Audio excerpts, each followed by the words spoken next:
Hola, roleras y roleros, bienvenidas y bienvenidos a Rol en Villa Friki. Soy Jaime González, el narrador friki. Hoy nos vamos a meter ya con la reseña, con spoilers gordos de La Serpiente de Dos Cabezas. Si pretendes jugar esta campaña, deja de ver el vídeo inmediatamente, porque a partir de ahora voy a empezar a contar cosas que solamente debería saber la directora de juego o el director de juego. Voy a contar en detalle un montón de cosas que no se deberían saber bajo ningún concepto de esta campaña si la vas a jugar, porque te va a arruinar gran parte de la diversión.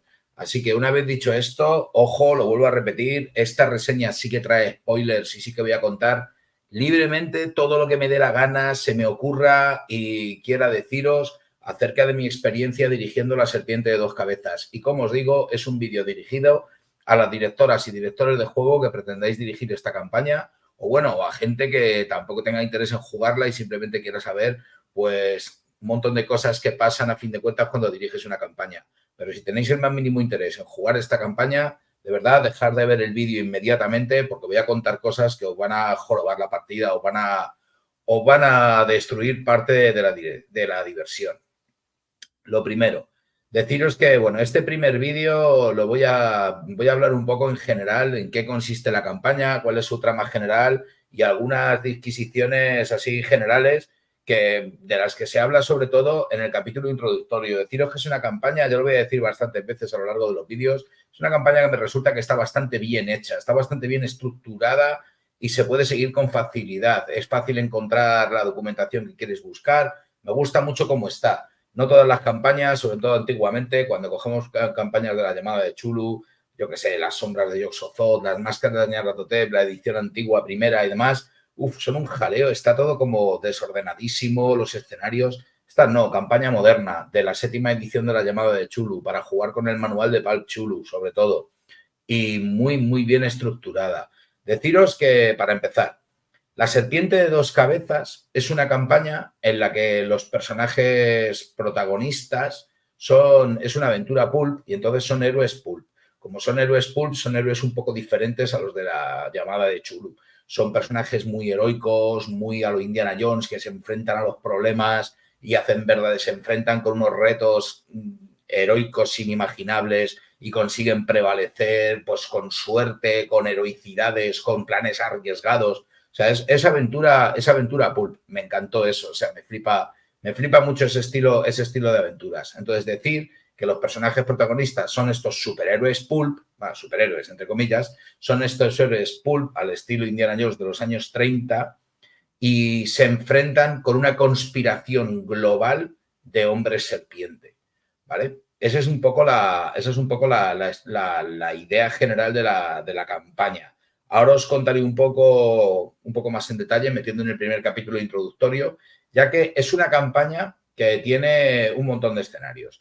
Nos encontramos primero un primer capítulo en el manual en el que te hablan de una introducción, en la que te hablan de qué va la... Ahora me meteré precisamente con ese capítulo de introducción, de qué va la campaña, el trasfondo, las facciones enemigas que hay, tal, todas estas cosas. Y luego hay una serie de escenarios. Entonces, en total, son 3, 6, 7, 9 escenarios, que la gracia que tiene la campaña es que, y es la dificultad que tiene, sobre todo a la hora de dirigirla, es que es una campaña que no es lineal.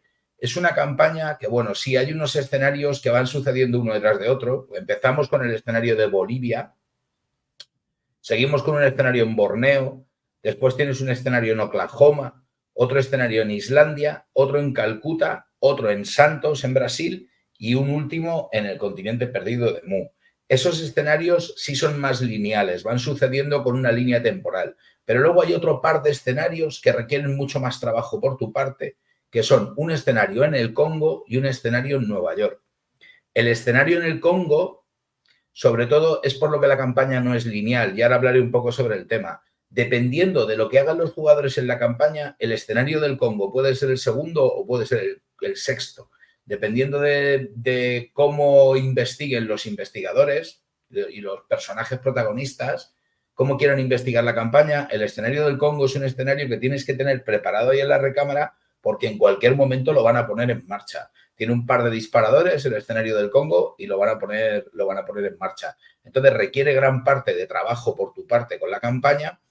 Todas las campañas tienen trabajo, todas las campañas, el manual de la campaña a fin de cuentas es como si fuera una sugerencia de presentación, de esto lo puedes dirigir así, pero luego realmente cada grupo tiene sus propias ideas, tú mismo y tú misma, directora de juego, tienes un montón de ideas y escenas que quieres meter porque te gustan, porque quieres dar esas pistas de esa manera o quieres reconducirlo de esa manera. Todas las campañas tienen trabajo, pero esta campaña en especial sí que es cierto que tiene ese trabajo añadido de que tienes que tener mucha flexibilidad porque la campaña no es lineal del todo. Los protagonistas pueden decidir hacer cosas un poco cuando les apetezca o cuando crean que tienen que hacerlas.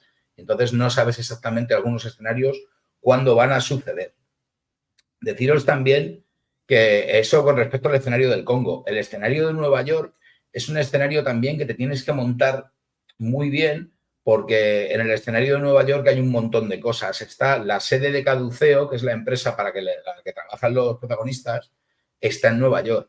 Pero luego hay una trama que va sucediendo con respecto a Caduceo y la mafia neoyorquina que se va desarrollando. Y luego también hay un par de escenarios, como por ejemplo el de la mansión Medam en Nueva Canaán, que me gustó mucho, que es una localización que está también en el escenario de Nueva York. Entonces, todas esas localizaciones, todas esas ideas y todo ese Nueva York, se supone que Nueva York es un escenario en el que empiezan en Bolivia, vuelven a Nueva York, se van a Borneo, vuelven a Nueva York, se van a Oklahoma, vuelven a Nueva York. Entonces, cada vez que vuelven a Nueva York, lo juegas un poco como escenario entre escenarios, pero va sucediendo una trama con el escenario de Nueva York que va avanzando y que vas desarrollando. Entonces, esa trama del escenario de Nueva York te la tienes que preparar tú para irla intercalando entre los escenarios que van teniendo los personajes. Porque esto es lo gordísimo, es una campaña que es una de las cosas que más me flipan de la campaña.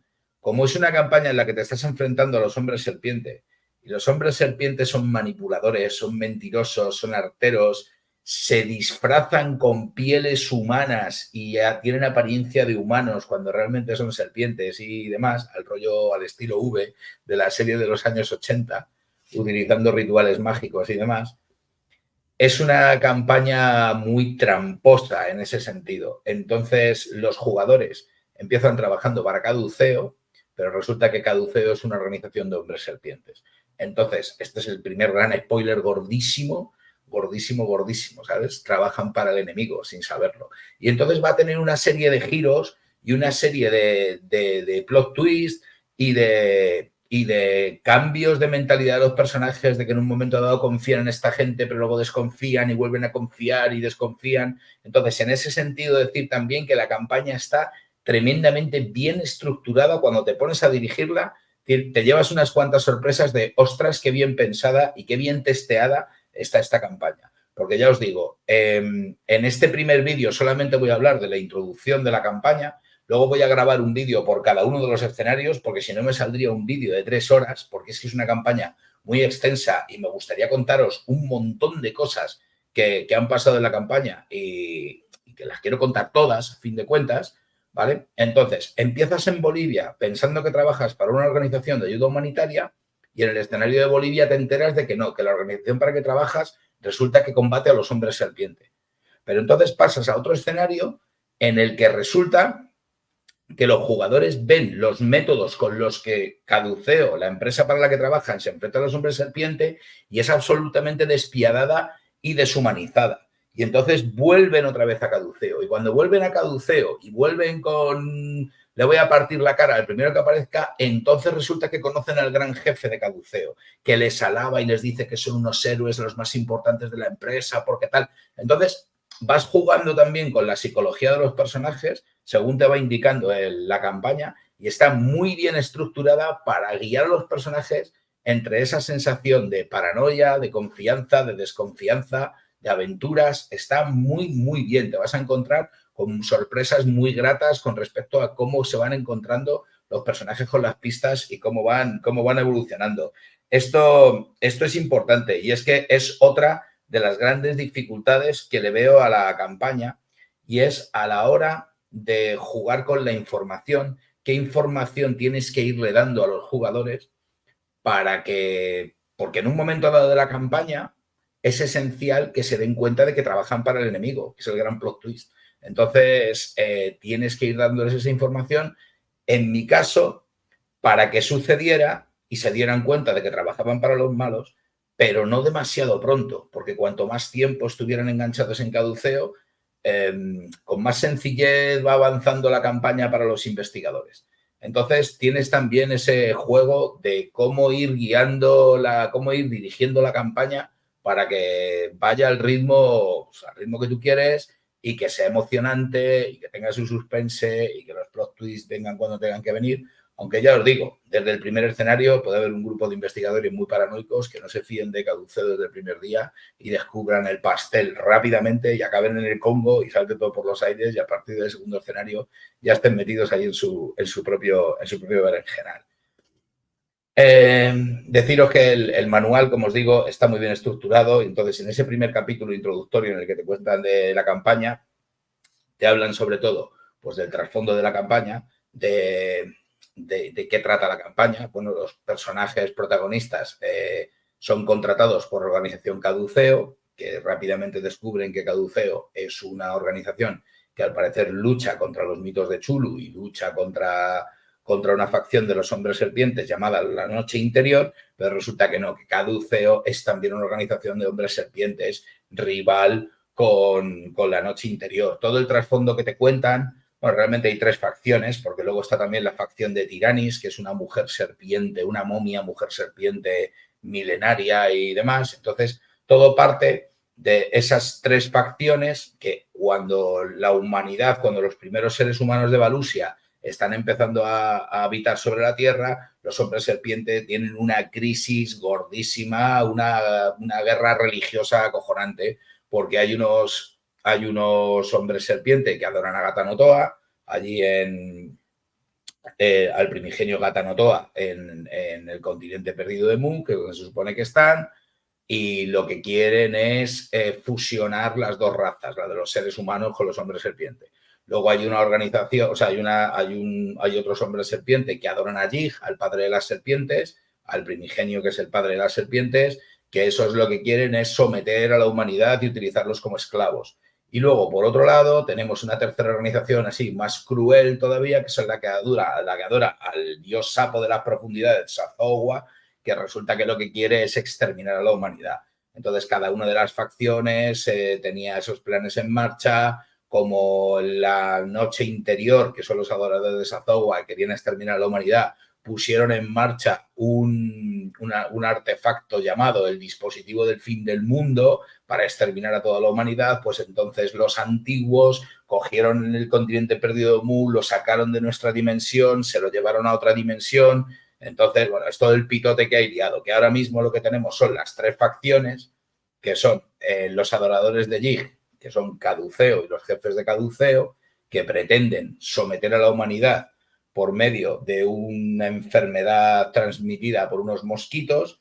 Por otro lado tenemos a la Noche Interior, que pretende destruir a la humanidad utilizando el dispositivo del fin del mundo. Y luego, por otro lado, tenemos a Tiranis, a la momia, que van a recuperar los jugadores en el primer capítulo, que va un poco por libre y pretende también acceder al continente perdido de Mu para hibridar a la raza humana con los seres serpiente. Y ese es un poco el pitote que tenemos liado. Esas 3 facciones, que cada una tiene sus propios objetivos, que sobre todo la Noche Interior y Caduceo sí que están a la greña, y entonces desde el principio los jugadores, como trabajan para Caduceo, el enemigo es la Noche Interior. Lo que pasa es que más tarde o más temprano se van a dar cuenta de que están trabajando para el enemigo, que es que realmente Caduceo quiere acabar con la Noche Interior, no tanto por acabar con la Noche Interior, sino porque triunfen sus propios planes. Entonces, este es un poco el pitote que hay liado aquí en la Serpiente de 2 cabezas. Te lo explican aquí al inicio en el trasfondo, te hablan de las facciones, te hablan de sus planes, de dónde viene todo y demás.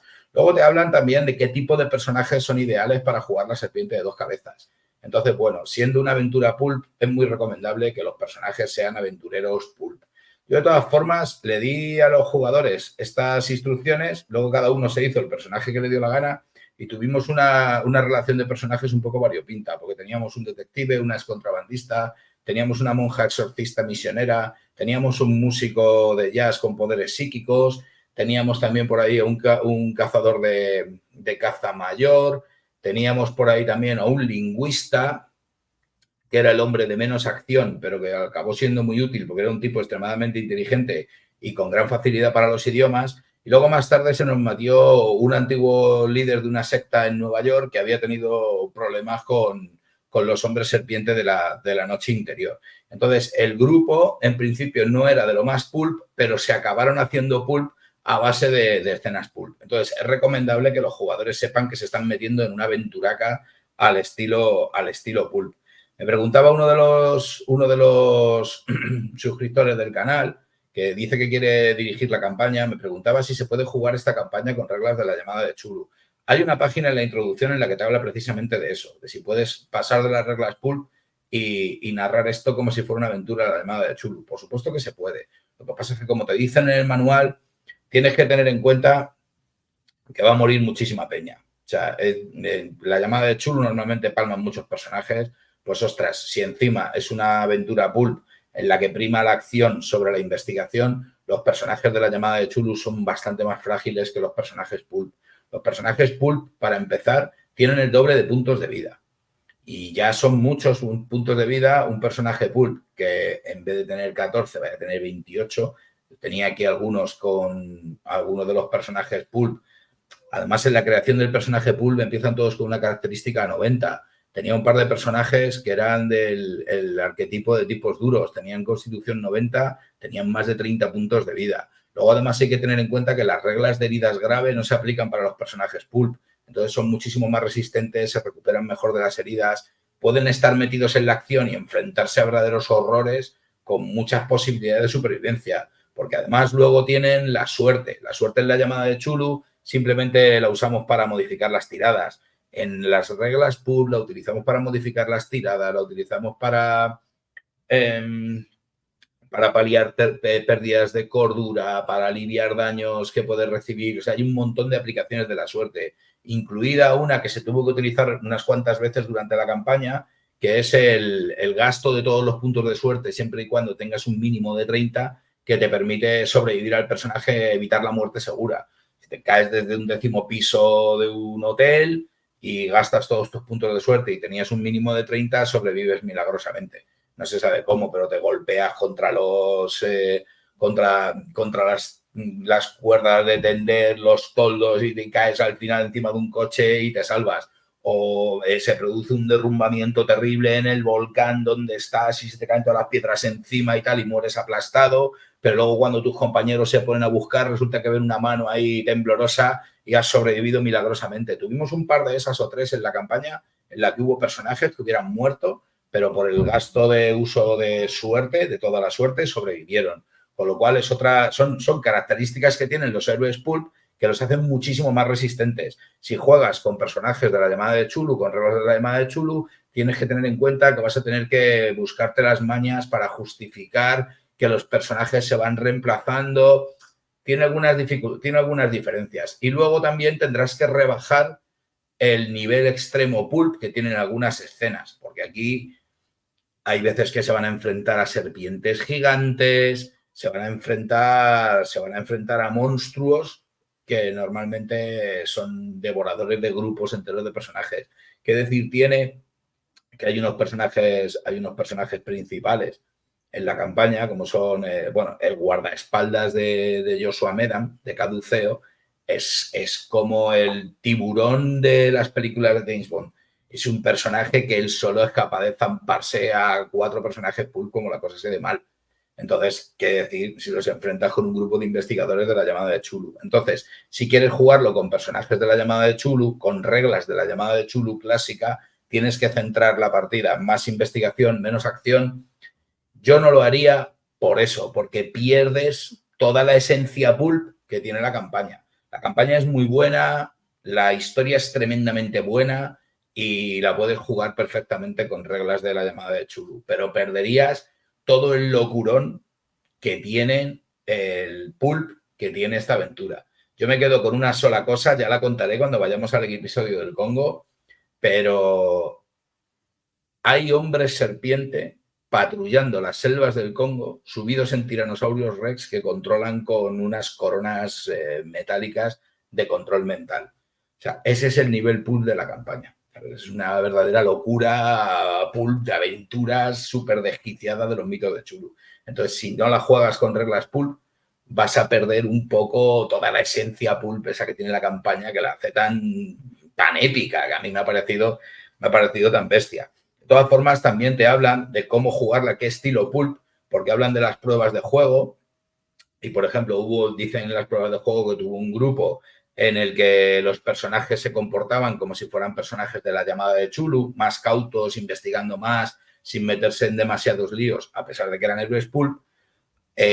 Ha habido otros grupos que se han enfrentado a las aventuras al estilo Indiana Jones, así más heroicos y más a lo loco, improvisando sobre la marcha, que fue un poco nuestro estilo, que nuestro estilo fuese aventureros utilizando dinamita, gastando suerte, aprovechando sus talentos, haciendo verdaderas locuras y heroicidades cuando tocaba. Y luego también puedes jugar a un estilo súper loco pulp, en la que los personajes tienen habilidades psíquicas, se utiliza la ciencia insólita y te vas más de madre a un rollo más fantástico, ciencia ficción, pulp, ahí súper loco. Yo os digo que la jugamos en un modo intermedio y fue muy emocionante porque es que realmente hay enfrentamientos que, habiéndolo jugado con las reglas de la llamada de Chulu, no se hubieran podido jugar porque hubieran sido unos TPK gloriosos. O sea, dudo yo que en el primer escenario de Bolivia un grupo estándar de jugadores de la llamada de Chulu, por mucho que tuvieran buenas habilidades de rifle, de escopeta, de tal y cual, hubieran podido sobrevivir a cuando se enfrentan en el templo, se enfrentan a una serpiente gigante. O sea, la serpiente gigante estuvo a punto de reventar a uno de los personajes pulp de un leñazo así, pum, en la primera sesión de juego, como quien dice, en la cuarta o una cosa así. Entonces, es eso. Yo, si no metiéndole a lo mejor todo el rollo pulp, sí lo jugaría con personajes pulp. Si quieren que investiguen al rollo de la llamada de Chulu, pero con personajes pulp, para poder mostrar toda la locura pulp que tiene la campaña. Y luego, por último, deciros que ya os digo que es una campaña que está muy bien estructurada, que cada uno de los escenarios está bien estructurado y cada uno con sus partes, todos de la misma manera, para que los puedas consultar y todo con facilidad. Empieza en cada escenario con un resumen de qué va el escenario y qué objetivos pretende conseguir, luego un trasfondo y un contexto donde te cuenta qué es lo que está pasando en el escenario y por qué los personajes van a ir ahí y se van a interesar.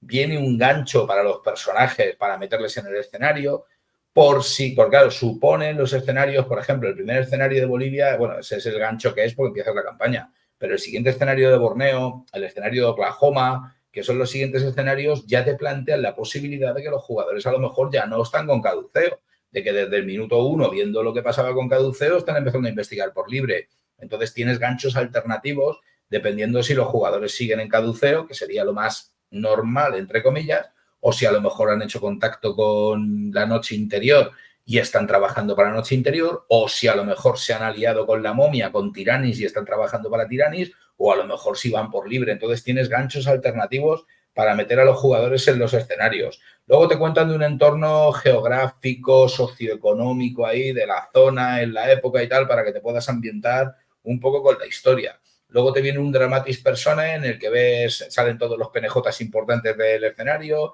y qué papel ocupan en él. Luego te viene una escena inicial para arrancar el escenario, muchas de ellas tremendas. La de Bolivia me encantó, la de Borneo fue una pasada también. O sea, hay unos cuantos escenarios que tienen unas escenas iniciales que son brutales. Ya los contaré en detalle en cada uno de los escenarios. Luego te vienen, que esto se echa mucho en falta en algunas campañas antiguas de la llamada de Chulu, tienes escenas sugeridas, localizaciones sugeridas donde pueden pasar cosas, líneas argumentales por las que se puede desarrollar el escenario, que te dan un montón de ideas para ver cómo desarrollar el escenario, que luego los jugadores ya hagan cada uno lo que quiera, pero para tener más o menos una idea. Tienes una conclusión posible o dos del escenario con finales muy épicos que, oye, pueden suceder, pero para que veas el tono épico del escenario y que luego si los jugadores acaban de otra manera, pues de otra manera, pero una sugerencia épica de cómo puede acabar el escenario. Luego tienes un pequeño apartado de las recompensas que obtienen los personajes si consiguen el escenario con éxito, recuperaciones de cordura, ¿vale? Todas estas cosas. Y luego, por último, ahí al final del escenario, unas páginas con las características y números de todos los personajes que aparecen en el escenario. Así que, como os digo, es una campaña que está muy bien estructurada, es una campaña muy molona, muy pulp de aventuras, con un verdadero locurón en marcha de varias facciones de hombres serpientes compitiendo por destruir o esclavizar o fusionarse con la humanidad en el mejor de los casos.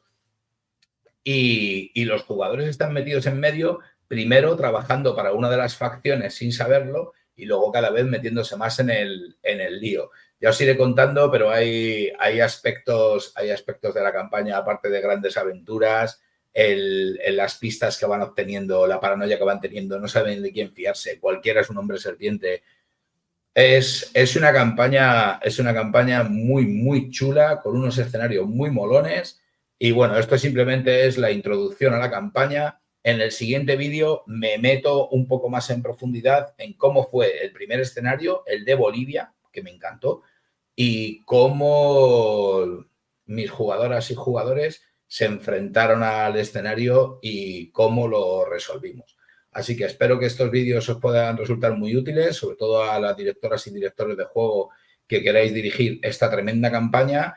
Y nada, leerla bien, ya sabéis cómo va esto de las campañas, leerla bien, empollarla bien, saber de qué va bien la cosa y luego ir preparando cada uno de los escenarios y luego ir preparando cada una de las sesiones de juego con respecto, bueno, a qué pretenden hacer los personajes, qué escenas puede haber aquí en este escenario, en este otro, y sobre todo yo mi recomendación, que hagáis aventura pulp y que la investigación mole, que haya que investigar, pero que haya que investigar para ir a la siguiente escena de acción memorable en la que los personajes lo hagan saltar todo por los aires con unos buenos cartuchos de dinamita. Así que nos vemos muy pronto y que la fuerza os acompañe.